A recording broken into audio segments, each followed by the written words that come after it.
ये है statue of liberty जो न्यूयॉर्क में एस्टेब्लिश हुआ अराउंड 1885 में। इसका कलर था स्टार्टिंग में जब ये एस्टेब्लिश हुआ कॉपर का रेडिश ब्राउन। बनाया गया इसे कॉपर से because copper is less reactive metal और कॉपर का कलर सभी को पता है रेडिश ब्राउन होता है। हम वायर में देखते हैं कॉपर की आजकल बोटल्स आती हैं, बर्तन आते हैं हमारे घरों में कॉपर के, तो reddish brown. With the passage of time less reactive होने की वजह से धीरे धीरे कोरोजन हुआ और कोरोजन के बाद इसका कलर हुआ ग्रीनिश। रेडिश ब्राउन से ये हो गया ग्रीनिश कलर का।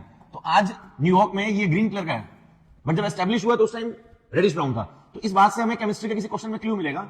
जैसे यहां उसने बोला किसी क्वेश्चन के अंदर हमें केमिस्ट्री में 10th क्लास के अंदर कि there is a green layer of substance D, a metal C kept in damp air for the considerable time, it get covered with a green layer। तो कुछ अंदाजा होगा तुम्हें कि जब किसी मेटल को लंबे समय तक डैम्प एयर में रखते हैं तो उसमें ग्रीन लेयर आ जाती है। तो एक क्लू मिलेगा कि इट मे बी कॉपर। आगे पढ़ेंगे क्वेश्चन को। आगे उसने बोला मेटल एक मेटल है जो बेस्ट नेटर ऑफ इलेक्ट्रिसिटी है और सी मेटल में वो नेक्स्ट बेस्ट नेटर ऑफ इलेक्ट्रिसिटी है। तो जैसे ही रीड करोगे मेटल ए इज बेस्ट नेटर, तो यहां से आपको क्लू मिलेगा metal A must be silver because सभी को पता है सिल्वर इज बेस्ट नेटर of electricity, so it is used in solar panel also. Secondly उसमें बोला गया metal C is next best नेटर, नेक्स्ट बेस्ट इज कॉपर। सभी वायर्स के अंदर ट्रांसमिशन लाइंस के अंदर कॉपर यूज करते हैं, सिल्वर बहुत महंगा पड़ता है इसलिए कॉपर यूज करते हैं। इससे अपने को कुछ क्लू मिल चुका है कि A can be silver, C can be copper. अब ध्यान से क्वेश्चन पढ़ना। Metal A kept for considerable time, it lose its shine and become almost black। सभी को पता है सिल्वर को जब एटमॉस्फेयर में प्लेस करते हैं तो it react with the traces of H2S present in atmosphere, make black colour Ag2S।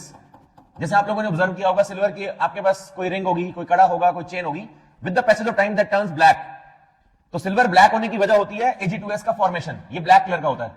और सिल्वर का जो कलर है वो ग्रेइश होता है, बट इसके ब्लैक होने की वजह एयर के अंदर ट्रेस होते हैं हाइड्रोजन सल्फाइड के। तो धीरे धीरे आप अगर सिल्वर की अंगूठी पहनते हो तो थोड़ा टाइम लगेगा, 6 महीने, 1 साल, 2 साल देखना वो ब्लैक हो जाती है। और सेकेंडली हमें यहां से हिंट मिला कॉपर के बारे में। कॉपर के बारे में कॉपर रिएक्ट करता है डैम्प एयर में वाटर से और water moisture plus carbon dioxide, make a layer CuCO3 dot CuOS twice. ये लेयर होती है basic, this is greenish in colour. तो ग्रीन कलर की जो ये लेयर है ना, ये जो स्टैच्यू ऑफ लिबर्टी ब्राउन से ग्रीन हुआ, तो वो ग्रीन कलर की जो लेयर है वो लेयर होती है कॉपर कार्बोनेट, कॉपर हाइड्रोक्साइड की। ये लेयर होती है बेसिक, क्योंकि मेटल के जो सोल्ट्स होते हैं वो बेसिक होते हैं, याद रखना ये। अब क्वेश्चन को पढ़ो ध्यान से दोबारा। हर बार एग्जाम में क्वेश्चन ऐसे आएगा ना, एक लार्ज क्वेश्चन में से कुछ क्लू ढूंढना, वहां से आप क्वेश्चन को बिल्ड करना। ध्यान देना एक बार। मेटल ए के बारे में मिल गई इंफॉर्मेशन। फर्स्ट पार्ट का answer metal A is silver, second part C is copper. Secondly substance B कौन सा बना हमारा? बी बना यहां से ये ब्लैक कलर का compound Ag2S, this is silver sulphide.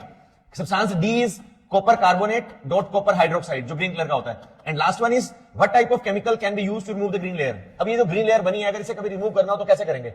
Metal salts हमेशा बेसिक होते हैं, हमेशा बोलता हूं मैं MBA, metal salts are basic in nature, MBA याद कर लो। तो मेटल सोल्ट अगर बेसिक है और वो बेसिक लेयर हटानी है अगर अपने को, तो must we use acid over.